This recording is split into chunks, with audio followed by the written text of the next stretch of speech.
So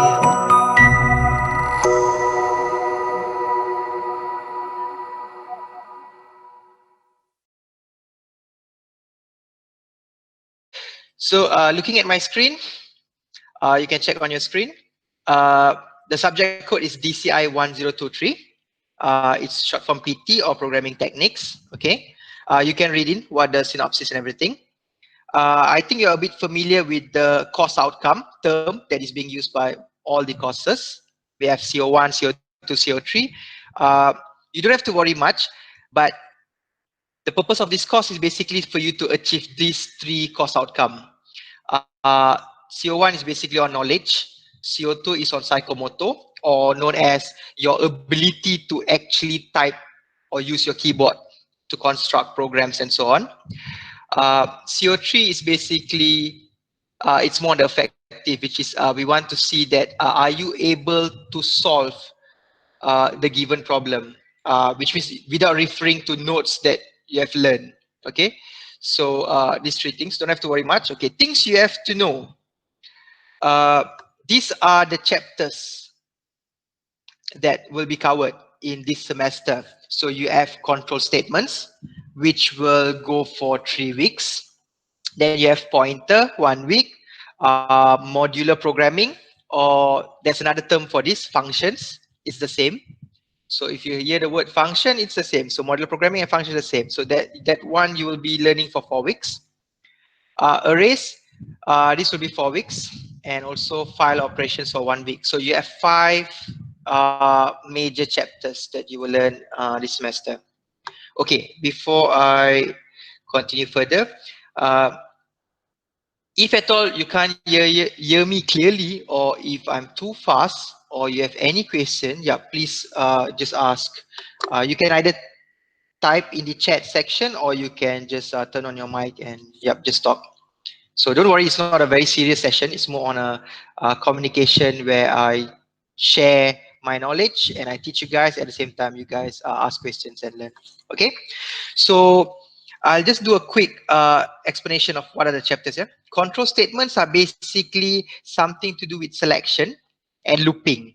So in computer system application, you guys already learn block-based programming, where, you know, if you want to do the condition like if, else, those are all control statement. And then when you do looping, you know, for loop, while loop, before this you just drag the blocks and then you make it work, right? So now you will learn how to code, to write your own codes to perform those statements.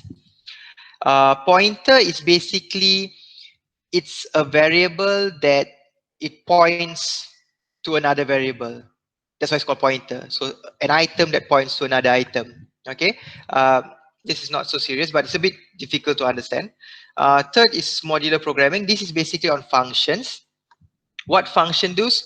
Okay, for those who did last semester CSA, some projects, that you know certain blocks or certain I would say design and flow that you design, you try to group it into that purple color block. I forgot the name, but it's actually a function block, which means you throw in things that you want to do as a single, put into the function block. So that function will execute everything inside that.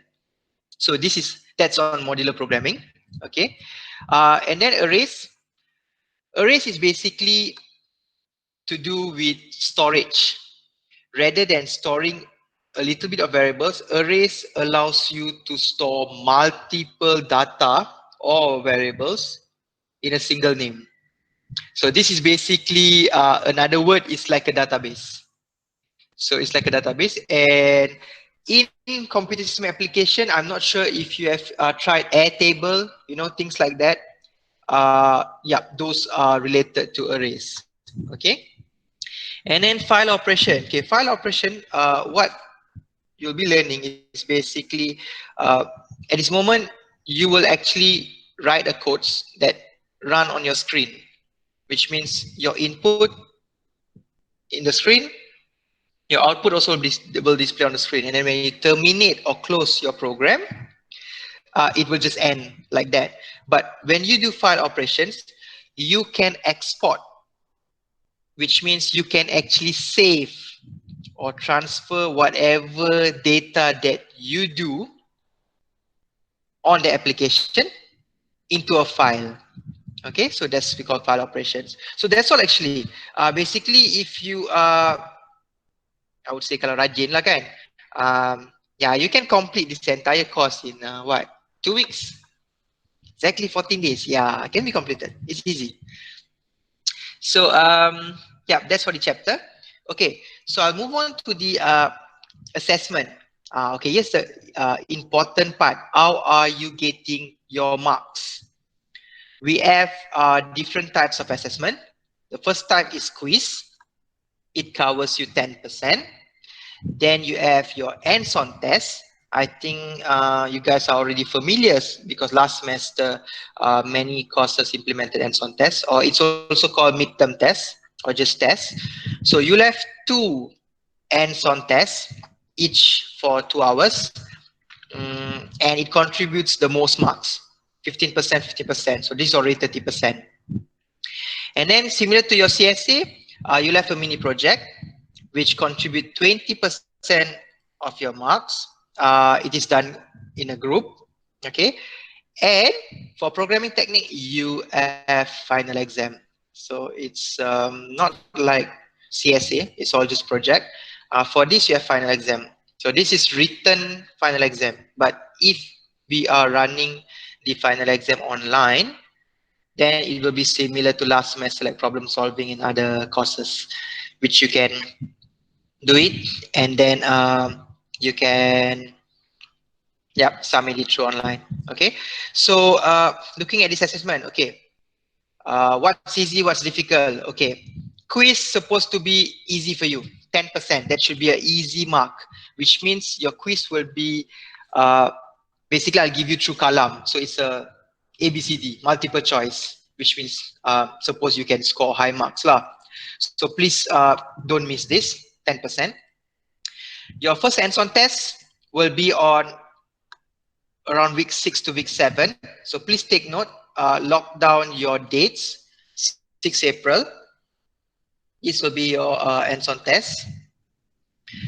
This one will be a bit difficult because this will be your first time. You'll be given a question, right before this exam time. So you have to solve it during the 2 hours. And the chapter covers are basically up to control statements. And then your hands-on test 2, it will be somewhere around almost at the end of your semester. So this one, it pretty much will cover up to array, 1 dimension. Because array we have 1D and we have 2D. So it's up to 1D. Pretty much the entire course actually. So it will be on 28 May. Okay. Mini project. So the easy marks would be actually quiz and mini project. So if you do it well, 30% is already secure. And this one will usually depend. Some student, they might do really good on hands-on test 1, and then when it comes to hands-on test 2, they might perform poorly. Some on hands-on test 1 might be poor, but hands-on test 2, they might improve a lot. Some both might improve, so it depends. Please try to score as much as possible because it will affect your overall marks for grade. And of course, not to mention final exam. This one as usual lah. It's usually okay lah. I wouldn't say that there are certain semesters that students really score quite high marks lah. But this is something that might not be that easy. Anyway, okay, let's not be too stressful about or worrying about the marks. As long as you follow my guide and you do it properly, everything on time, I think it should be fine. You guys can score. Okay, so looking at Kalam, this is a teaching plan. You can take a look. I'm not going to show this for you to refer what are the courses, the time, and so on. Yes, on how to install code blocks. So this you can take a look. I think you guys don't have to worry about the code blocks installation. I will actually show you guys on the lab session. So for whoever that already installed and it's running, it's awesome. For those who still stuck, don't worry. Later at 10 AM and also on Friday 10 AM, I will show you guys on the installation and setup of the code blocks and also running the codes. Okay, here's the thing that I want to share with you guys. These chapters given might be a bit advanced, or you might feel like, okay, I'm still trying to understand. Okay, if you want a step-by-step learning, please refer to this video tutorials. Okay, there's about 169. Of course, you don't have to go everything, but let me just show you guys. If you check out here, okay, since before I move, I want to know, on your problem solving last semester, you guys already learned, right, in terms of variable declarations, things like that? Yes, doctor. Okay, cool. So which means you guys are already familiar. So for those who still, if lost, you can refer to the basic of here, the variables, uh, the data types, what's between float, double, long float. But we rarely use long and everything. Standard float should be fine. Between local, global variables. So all the informations are here. So please, which part that you are weak, you can just click based on this title. Bitwise we rarely use, so you can maybe skip all this bitwise. Assignment is quite important because the operators. So you can go through this. This is an official course materials by NESO Academy. It's being used by a lot of universities, so it's reliable. So you can go through this, and uh, just my advice, programming technique, you have to treat it like mathematics. So I know not many people like maths, right? Programming is a little bit like maths, where the more you practice, the better you are.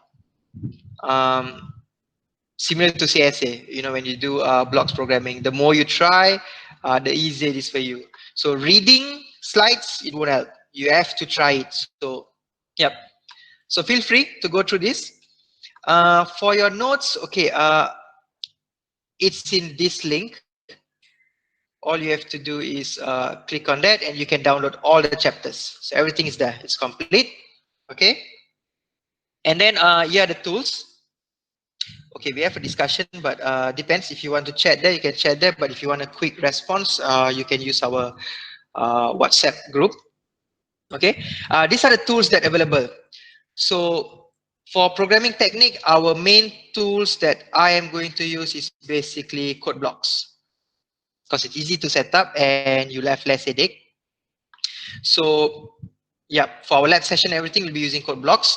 But for those who are having problem using code blocks, you can use dev C++. But of course, you have to pick on C programming lah. On the setting, there's C programming. I've changed the link because the previous dev C++ is old and not all computer system supports, which means like me running on Windows 10, 64-bit and few other things, it's a problem. For me, it doesn't run. So dev C++ and online GDB is an optional, which means you can use this as an extra. But for those who are having problem, because on previous 2 semesters when I used to teach programming technique, I don't know, for the past 2-3 years, most of the students use code blocks, but when they have problem with their laptop, I will usually recommend them online GDB. What's the nice thing about this? You don't have to install this compiler and the software. You just have to click on the link. You'll come here, okay? On the top, just select C, and then you're good to go. So all your codes you can type in here. And then when you click run, there you go. It will display. So this is your console application. Yes, where your output will be, this is your code. Even your input, if you ask for any input, yeah, you have to type it on this screen. So besides that, you can actually save the file, but this one, it requires you to log in, or you can download.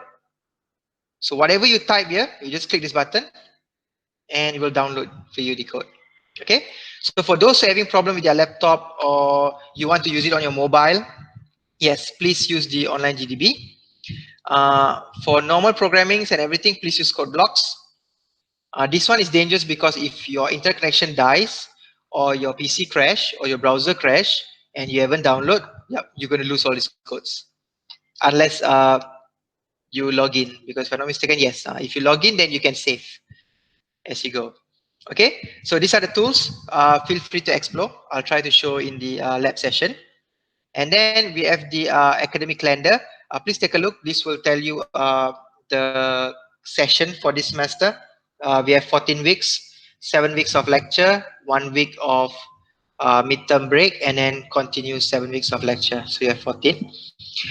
This will be the lab exercises. So all the lab exercises will be based on this. So if you are Rajin, if you think that you want to be ready early, yes, please feel free to go through uh, yep, this exercises here.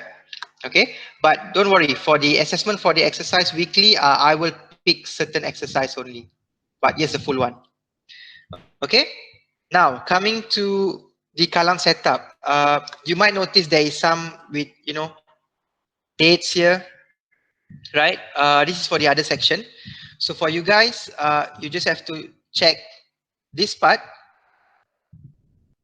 which would be everything on your attendance to materials and everything. Okay, so it's on lecture notes, additional information, and also an assessment. Okay, so before I proceed, so continuing back to our session today. So before we start our lecture, so in this part, you will get all the videos, any additional information whatsoever. I will share it in this area. So for my name, yes, you can see just my name. This is my contact number. I believe all of you guys do have my contact number in the WhatsApp group. So in terms of the timetable, yeah, you can always check here. This is the latest.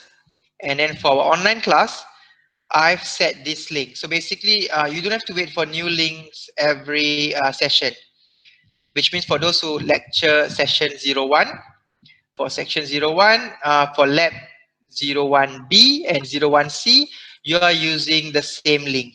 So you can bookmark this link. But at this moment, because you have to request to join in, after this, I will set for you like what I did last semester. You'll be auto-invited. So for those who are using a Google account or Gmail, this will actually set in your Google Calendar automatically. So you'll get notification. So I would recommend you guys later to provide me the official Google email. That would be better. So on our classes, yeah, just click on this link and join. And for those who haven't joined the WhatsApp group, yeah, you can click on this link and you'll be able to join the WhatsApp group.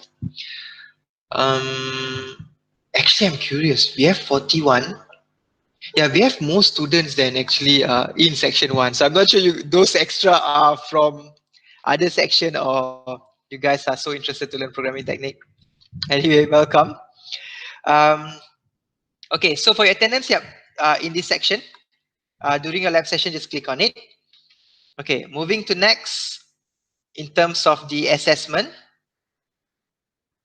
So your lab exercise for this week. Okay, I know some of you guys like to do it early, some like to do it on the day. So every week I will do like CSA. Basically, I will put the task early of the week. So for those who section 1C, your lab is on today, 10 to 12, right? So you have to do it during the lab session. For those from section 01B, it's on Friday. But if you want to do it early, yes, you can do it. And I've already opened the submission slot. So even for both 1C and 1B, you can submit starting from today until, okay, for those on Friday, yes, it's up to Friday midnight. For those who today, you are given time until midnight today to submit. Okay, please submit your lab exercises because I will be looking at it, and this will also help you in case of your marks bad for your assessment. So I will look through your exercises to see that are you following the exercises, are you doing it properly, things like that. So that will help me to either help you out on your marks, or if I don't see any summation, then basically I won't help you much on your marks. Okay, so in order for you not to lose marks, yeah, please doing the exercises. So For quiz, I'll post in here. So there'll be a quiz. Okay, saying about that, um, you'll have your quiz on week 3. Let me show you guys the calendar.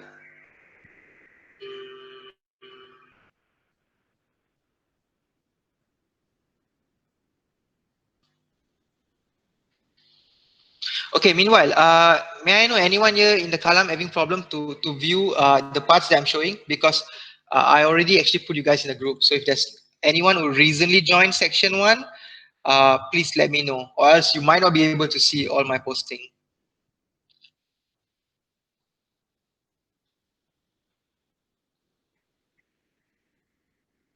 So, okay. Let me open the calendar. All right. So, here's the calendar for this semester.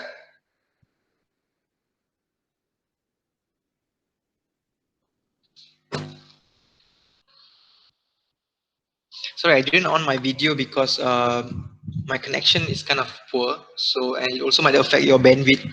So I'm just sticking with voice. For those in the groups, yeah, you don't have to turn on your video unless certain times I will let you guys know. Okay, so looking at the calendar, these are based on the month. Right now we are on week 2, so we will be doing on control statement. So control statement on three weeks, and your first quiz, which will based on column, your online quiz will be on week 3, which is next week. It will cover control statement. Okay, I'll let you guys know. And then your quiz 2, or which is known as pre-hot, you will learn how to do hands-on test-based question. Okay, this will be on your week 5. Okay, I will let you guys know the time. And then your hands-on test 1, it will be based on year, which is 6 April. So it's on Tuesday. It will cover up to control statement. And at the same time, you will receive a briefing for your mini project. And then you'll start learning functions, or known as modular programming. Okay, these are the holidays. For those who are in section 1B, you guys will be having fun. 2 continuous weeks you don't have lab. So that's holiday for you guys. But here you'll still get some exercise to do it yourself. This is not an easy chapter. Okay, and then your quiz 3, it will be on week 12. For file operation it's substitute blended learning, which means you have to learn by yourself. So I will not be giving you a lecture on file operation. You have to explore yourself. Okay, and then your final hands-on test, number 2, it will be on week 13, and of course study week followed by your final exam. Okay, so that would be the calendar for this semester. Okay, that's all the briefing. Supposedly this briefing is to be done last week, but yep. So I took 30 minutes. Okay, 30 minutes to brief you guys. So do you guys have any questions before we start our lecture?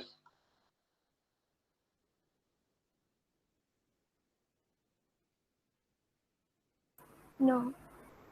Okay, so if everything is clear, let's begin our session, lecture session for today.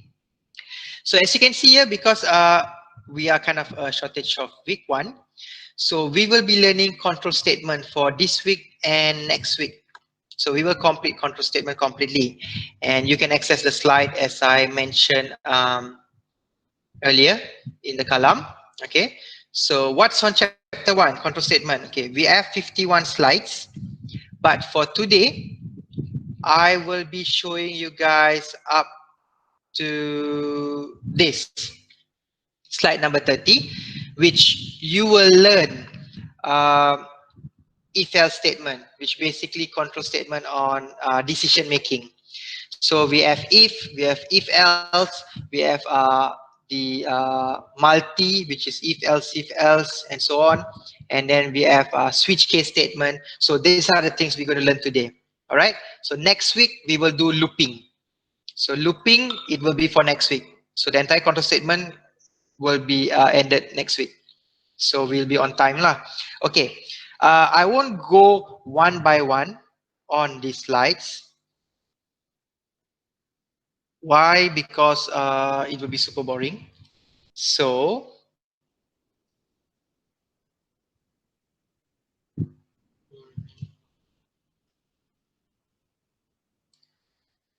let me see if it goes full screen. Okay. So what I'll be doing is that like what I do with computer science application, I'll show you guys what's the important part. All right. So these are things that you can read. Objectives, yeah, you can read yourself. I don't have to explain. Okay, things that you'll be learning. Three things. You are doing condition statement for sequential, selection, and then you'll be having repetition and loop. So today we'll be covering sequential and selection. Okay. So what is sequential? It's basically, it's a flow. That means it's a single flow. It start, you take your input, you do your process, you produce your output, and it close. So this is sequential. You don't have to memorize what is sequential, what is selection, what is single, by selection. Although you don't have to memorize, because there won't be any question asking, please explain what is sequential statement. No. So this is for you to know the difference of the category. Okay. So here's an example of coding. I think you guys are already familiar with input output. For those who still weak in the input output, you can check on the video that I shared just now. Okay. So scanf is for input, printf is for output, and then all the normal assignment, you want to assign variables, you want to do addition, multiplication, and so on. It goes from right to left. Okay. So here's an example of sequential. So talking about decision, okay, these are important. You might have already seen in computer system application the control, I would say the blocks where you can do the if, the else, if else, and also the else if. Okay, things like that I will show you. So single selection is basically just like if. By selection, it has either one. So it's either yes or no, or if or else. And then you have multi-selection. This is if you want to do selection more than one. Okay. So if you use the keyword if, this is called single selection. Okay. If you use if and else, then it's called bi-selection, because you have two. It's either you fulfill the if condition or you fulfill the else condition. Okay. Nested if is called multi-selection. So what does nested means? Nested means that you have this condition inside of those conditions. So there might be a if and there might be another if inside the if. Okay, so don't worry about that. I will show you guys in the coding in a while. And then you have switch case. This is something that all of y'all will be using in your mini project. You'll have something called menu, and then you'll ask the user, please select something like, okay, example, let's take MACD. You know, you can select between the food, the drinks, the dessert. So what you will do in switch case is basically you will label number one is for food, number two is for drinks, number three is for dessert.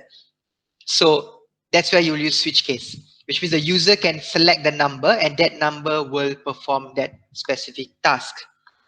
If you're not clear, don't worry. We will look at examples. Okay. So please remember about semicolon.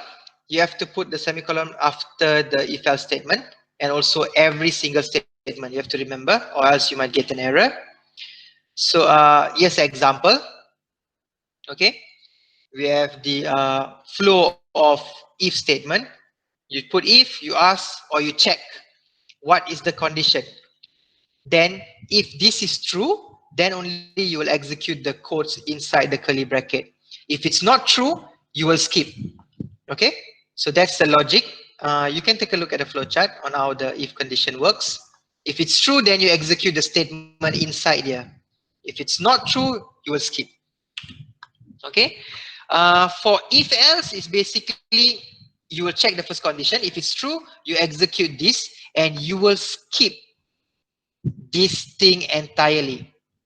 But if this condition is false or tak betul, then you will not run this code, but you will jump straight to else. That's why if you notice, for if you have a condition, but for else you don't put any condition because it's either one. If this is true, you will skip this. If this is false, then you will run this regardless of what's inside here. Okay, that's for by. And yes, example. Okay, so before I go into the boring of you know uh, these slides, let me show you guys an example. Okay, in my case, I'm using code blocks. Don't worry about the setup for this. I'll show this in the lab session later.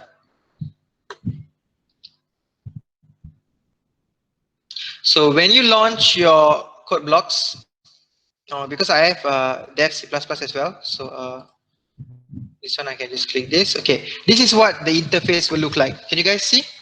Is it clear or is it too small? Clear. Okay, so once you install code blocks, don't worry about it. I'll show it in the lab session later. You will see this part where this is where your projects are, your files are. This is where will be your file or your main file, your .c, and all the other files that you will write your code. This will be the execution, the logs and everything. But I think you guys are already familiar, right? Because you have been using this on your, what we say? Problem solving. Yep. So basically, file, new project, we are doing console. So when you select console, there's console application. Go and we are doing C, just pick on C. Next. So I'm just going to put example for lecture. I'm just saving it in my desktop so that it's easy for me to access the files. It's up to you where do you want to store this, but like me, I like to keep it on desktop so it's easier to submit the files. Okay, this one leave it same, click finish. Once you have done that, you'll be able to, let's see if I can zoom a little bit.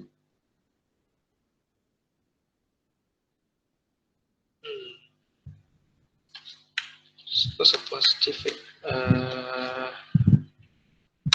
control plus. Wait, I'll try again. So your file will be here. Double click on main.c. Okay.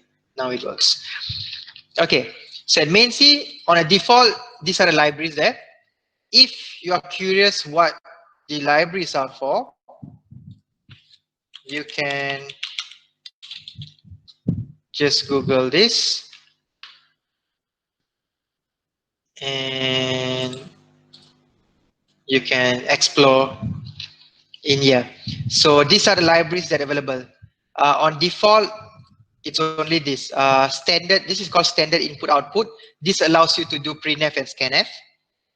And this is standard library for basic execution of functions for C. Okay, but you might be learning and using certain things like maths, which you have to include the header library here. Okay. Why? Because this library allows you to do functions like sine, cosine, log, if you have certain calculation and so on, like square root, power.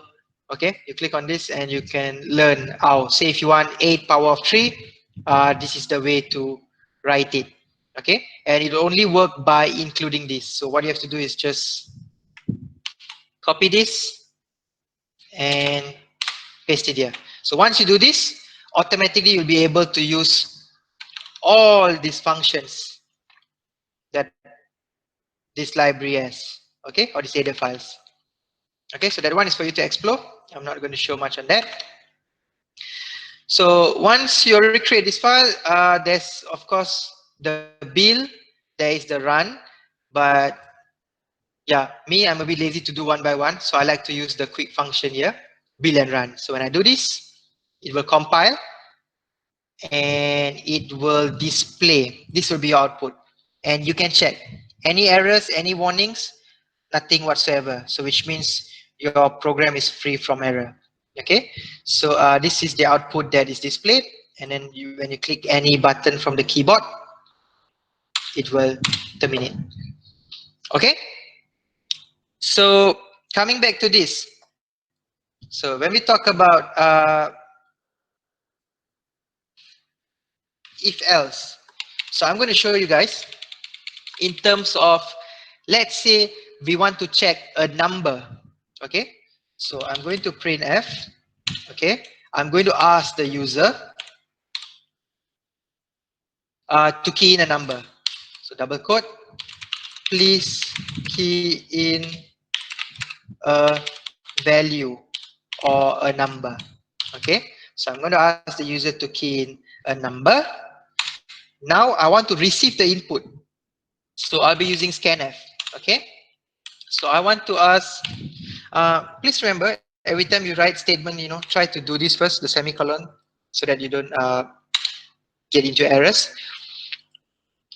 So now I'm going to get or collect the input from the user. So first thing, since I'm taking a number is basically integer, right? So I can use either D or I can use I.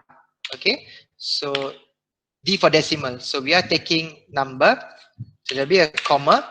And where do I want to save this value that the user is going to key in? So I'm going to save in a variable called number, but right now this is undeclared. So you have to go on top and declare it. This is variable declaration. So number that I'm asking from a user is basically integer. So integer number. Okay. So now I've already declared this variable, so I can use this variable. So, but there's something missing here. Who can tell me? This is a little refresh from you guys from problem solving. You didn't, Yes, Amir. no, nothing, doctor, sorry. Nothing? Okay. Anyone else can tell me what is wrong here? There's something missing here. I want to see whether you guys are still, Doctor, I think you didn't put the percentage before the number. Yes, correct. It's actually the ampersand or the and symbol. Okay. This symbol is basically required to give you the address of the variable. So remember, for printf, you just have to have your output statement. And if you have a variable to display, then yeah, there'll be a variable on the right. If there's no variable, then it's just like this. For scanf, always remember, because sometimes this might not come out as an error. Many students try to do their coding, everything, and then when they run, the value or the input from the user is different. It's funny numbers pops out. And the mistake was just losing this. So always remember, for your scanf, you have to put the ampersand. Okay. So now I get the user to key in a number, and then I'll save it in the variable number. Okay. So of course, we have to check this by building it. No errors, so everything is fine. Say if you miss this, you'll get warning, but you can still run actually. It will still run. You see? It still runs. But of course, your output is going to be a problem. So always check the debugging or this one. Okay, no errors. I want to, before that, practice using comments. This is to type in. Here, I want to verify the input from user. So what I'm going to do is I want to display the value that the user key in. So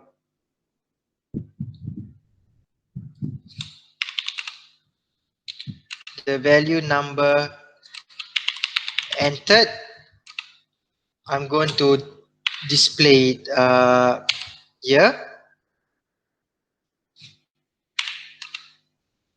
So it's number. Okay. This is for new line. I think you guys are familiar with that. So let's run this.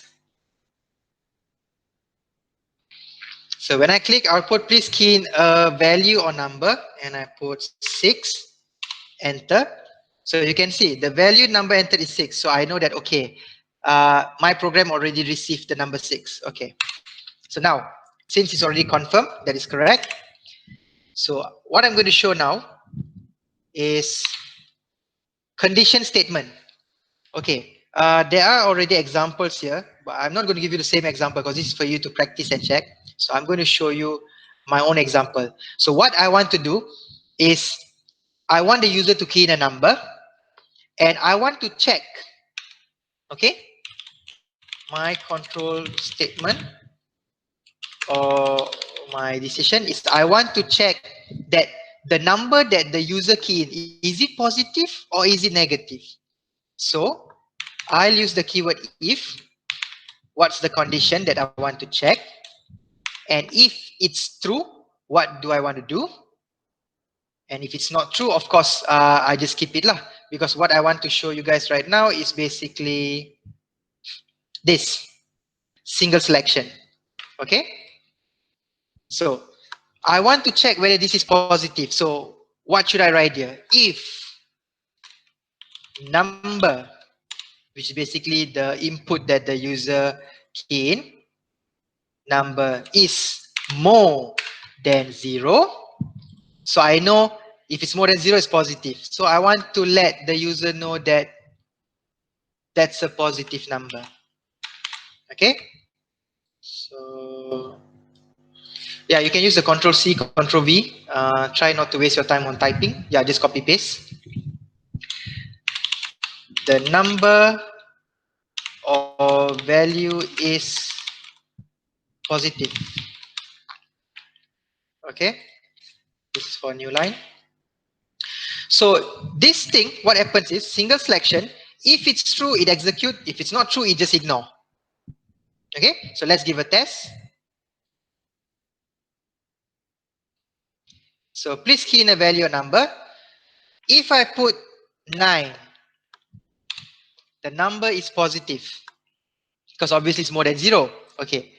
What if I put a negative? So I put -6. It display nothing. So this is for single selection, which means it will only execute everything inside of this curly bracket if this statement is true. Okay, so that is for single selection. Any questions so far?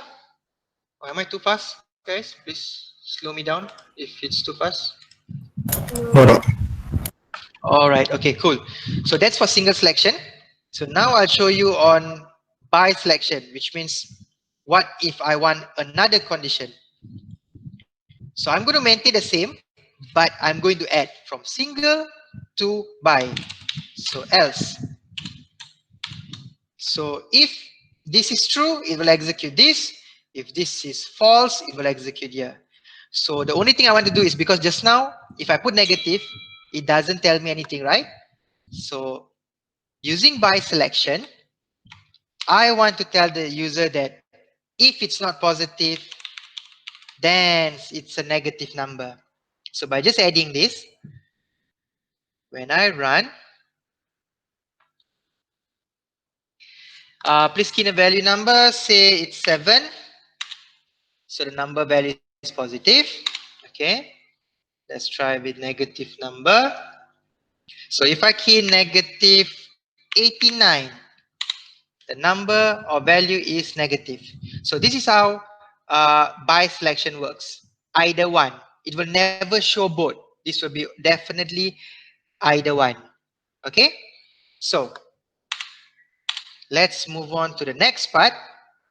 After by, we go multi. Okay, multi got few, which means you can, let me see. For multi, those examples you guys can read yourself here. For multi, it can either be nested What is meant by nested? I'll show you guys here in a while. It can be nested, which is something like this. You have condition inside the condition, so it's called nested. Or you can have like multi-way conditions, like condition which also nested, but with the if else, not just one. It can also be just like if else, and that's it. You might not need to have all this. That is also valid. That's a single nested. This is for double. Okay, and then you have the if else if. This is actually it's more like single lah. It's actually single. It doesn't have nested. So I'll show both the example. So let's skip at the same one. So 0. This is for else. Let's say if I want to have nested. Okay, how am I going to do nested? Okay, we use the same one. I'm going to add a if statement here. Okay, so this is starting to be nested. Okay, what I'm going to do, let's keep this aside first. For a positive number, I want to check whether the user key in a value which is less than 100 or more than 100. So under positive, it's not for negative. So under positive, I want to know it's a positive number less than 100 or more than 100. So if number, just a second. Sorry, my phone. If more than 100, so I'm going to let the user know that it is positive and the value is larger than 100. Okay. So this is an example of nested. So now I'll run this. No errors, no warning. So once you get here, we'll test it. If I put positive number which is 6, it will just show nothing because of course there's no positive here. What I've done is that's only for larger than 100. Oh yeah, probably I shouldn't close that.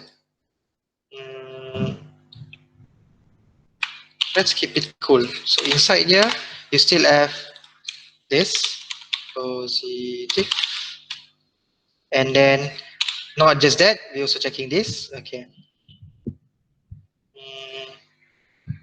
Now it will be nicer. Okay, so if I put number 6, the value is just positive. Okay. If I put in negative, the value is negative. Okay, now let's try for the nested condition where I put in positive and at the same time I put it a big number. So I put 555. So the number is positive and it's larger than 100. So this is how nested works. It will be inside another condition. So which means if I put negative 555, it will just show the value is negative. It will not say larger or smaller because there is no nested condition for this. So yes, of course, the example that I'm showing you guys is the most simple example. But in your hands-on test, in your exercises question, there can be tricky. So you need to identify when to use nested and when not to. So it all depends on the case study or the question. So this is for the nested. If you want to add in for negative number which is bigger, you just have to copy this, put it in, and you put it less than negative 100. Okay, so that's for nested if. Let's take a look at this one. If else if. Okay, how does this work? So what I'm going to do is I'm going to remove this.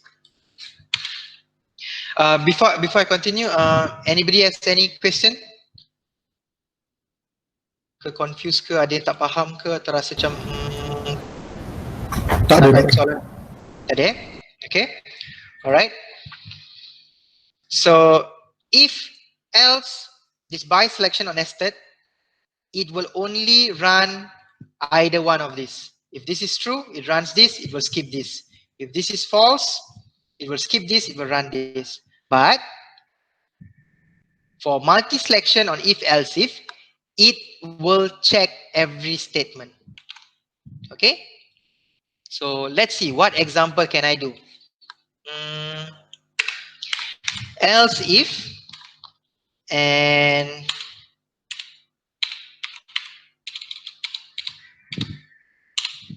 else. Okay. So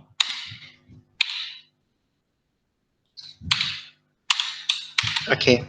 So now we're going to check on this ladder statement of if, and else. So what am I going to check?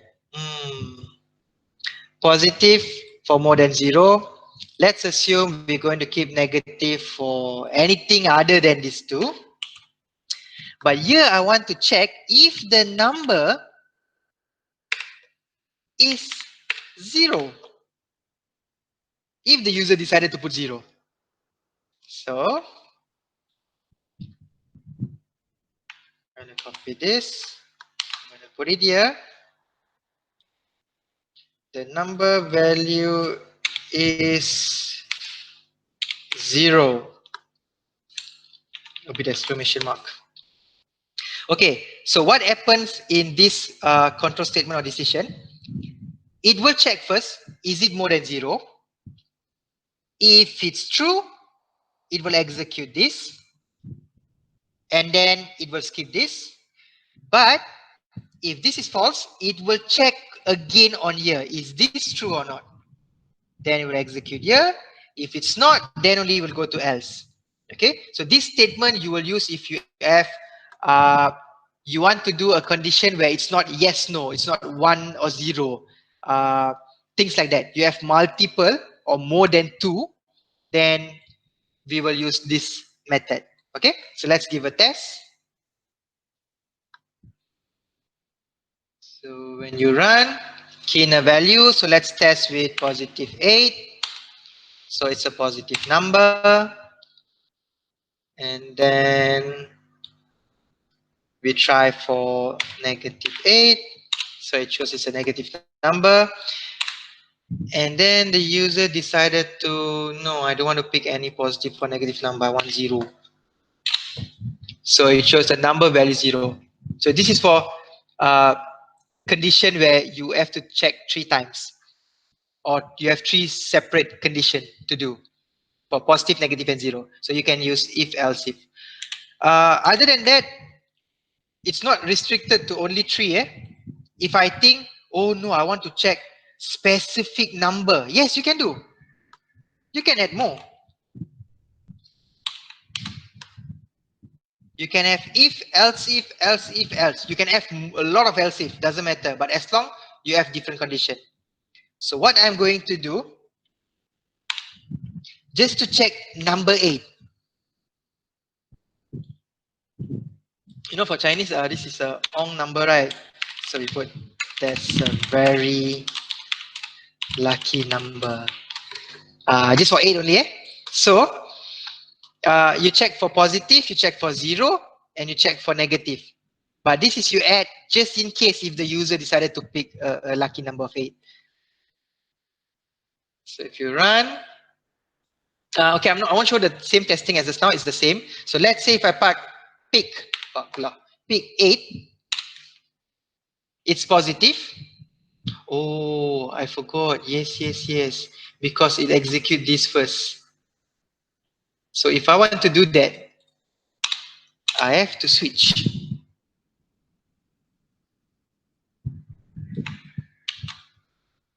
Because this becomes true first, so the others becomes, it's not executed.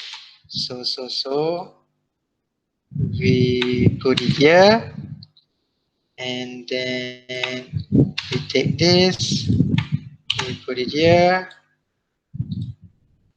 So I want to check the 8 first. So take this, put it here. So it will check this first, then it will go on this. If this is false, then only it will go here, here, and so on. Okay? So now, if I put 8, so it's going to do the first checking, which is here. So yes, that's a very lucky number. But if you notice, it doesn't show the number is positive. If you want the number to be positive, then what you have to do is do like what I did earlier, which is nested, because this is a positive number and it can fall under positive. So what you can do is, let me switch it back. Okay. Now, because 8 is positive, so it will execute this and skip that, but you want to show this is lucky number. So what you're going to do is, you just want to pick from it. That's where you will do nested, just to see if the user key number 8. So in this case, if you do this, you'll be able to show that it is positive and also you picked a lucky number. Okay, so you won't need this. So now you see the effect of having if else, and also having the nested. If you want to do two things that fulfill the same condition, so you have a more specific condition for it, once it's positive, yeah, then you can do it like this. So now, if I execute this, if I put 8, not only it will tell me that it's a positive number, it also will say it's a very lucky number because I pick 8. Okay, so any questions so far? No, doctor. No. All right. So yeah, that's all. That's your class for today. You have settled half of your chapter 1. So if you can actually understand this example, so reading this wouldn't be a problem. So I've covered, yes, actually see it's quite simple lah. So it's more on understanding the concept. So single, by, multi. So you have already covered this. Oh, there's one more part. Because since next week we are going on looping, I haven't shown you guys on switch case. Yes, example. You can also use it for, multiple else if you can use it for checking on marks. Which means you want to check your grade, A, B, C, A+, B+, so on. But you have to remember, you have to start with the bigger number. If you do more than 50 on the top, it will become like the example I showed you just now. It will show that the person get A, even though it's more than 50. So if else if statement will only execute once, so you have to make sure your first condition is always correct on what do you want. Okay, please keep in mind on that. Okay, other than that, yeah, you guys can go looking at the slides and the videos. Okay, switch case. How does switch case work? It works by the keyword switch and case. So let me show you guys. Let's see example. Okay, yes, example. Let me show you guys in coding lah. It's easier for you guys to see. Let's do switch case. Okay, let's delete this.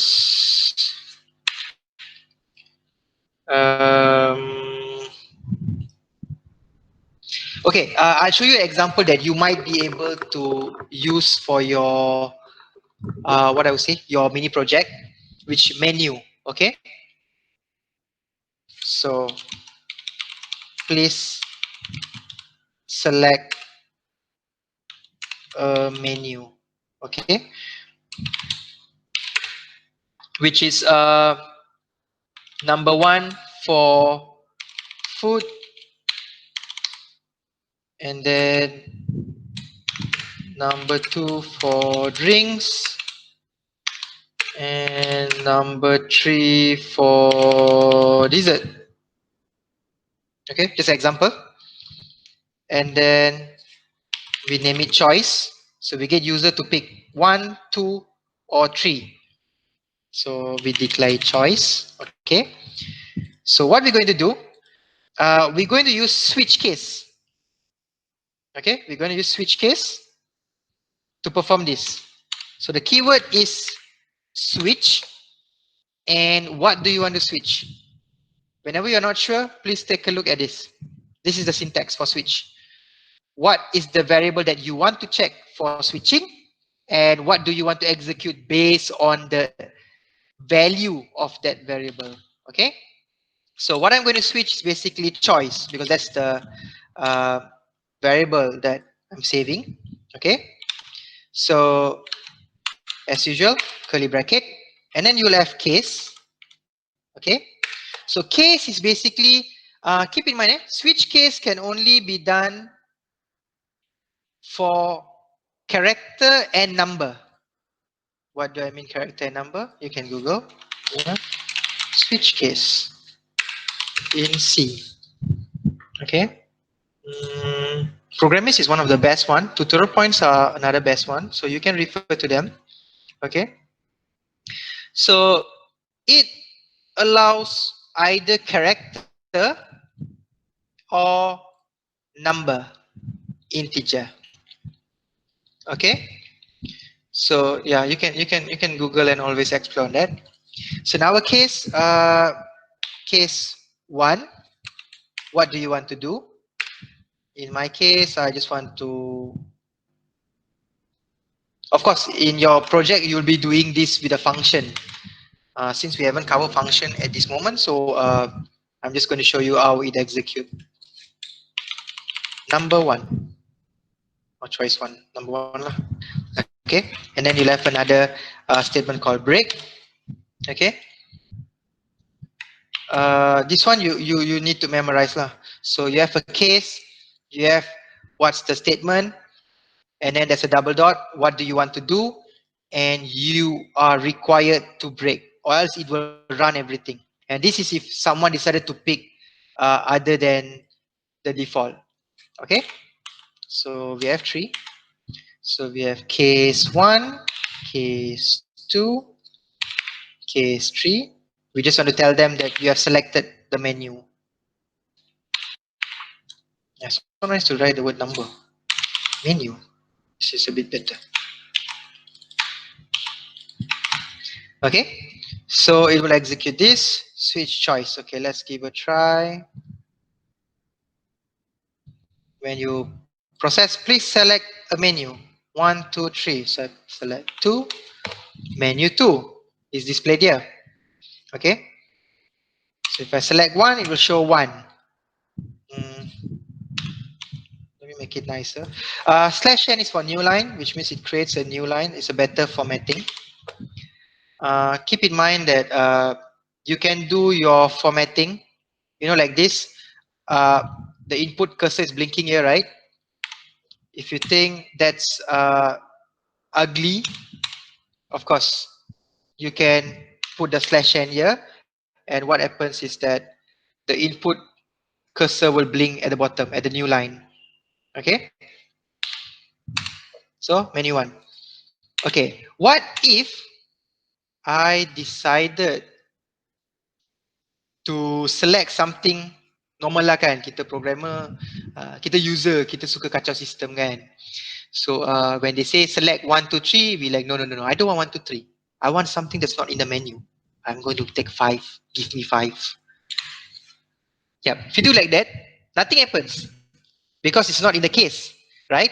That is where we have something called default. So what you can do right after here, you put default. Okay. Since user tu tadi nakal kan, kita minta dia pilih 1, 2, 3, dia nak juga 5 kan. So kita marahlah dia.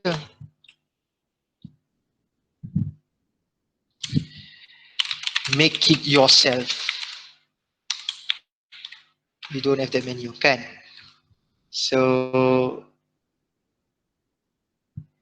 we run, we try 1, 2, 3, user nakal sikit kan, dia nak juga 5. So kita marahlah dia. Make it yourself. We don't have that menu. Food, drinks and dessert.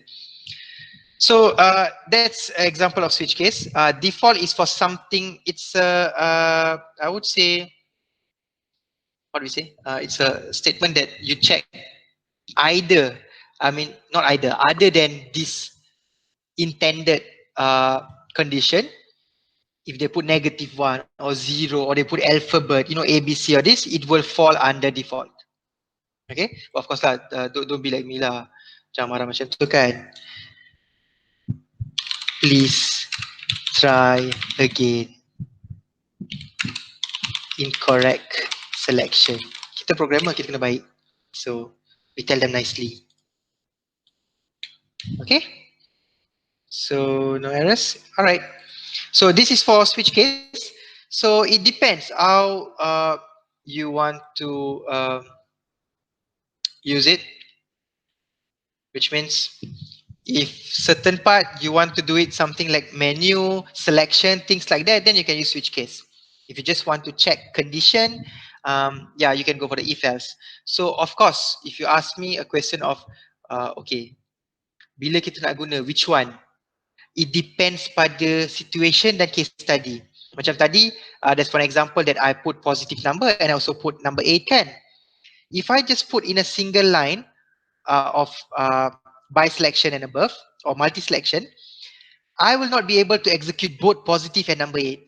So that is where I have to realize that, okay, if I want to show both positive and also certain condition for number 8, I kena buat nested.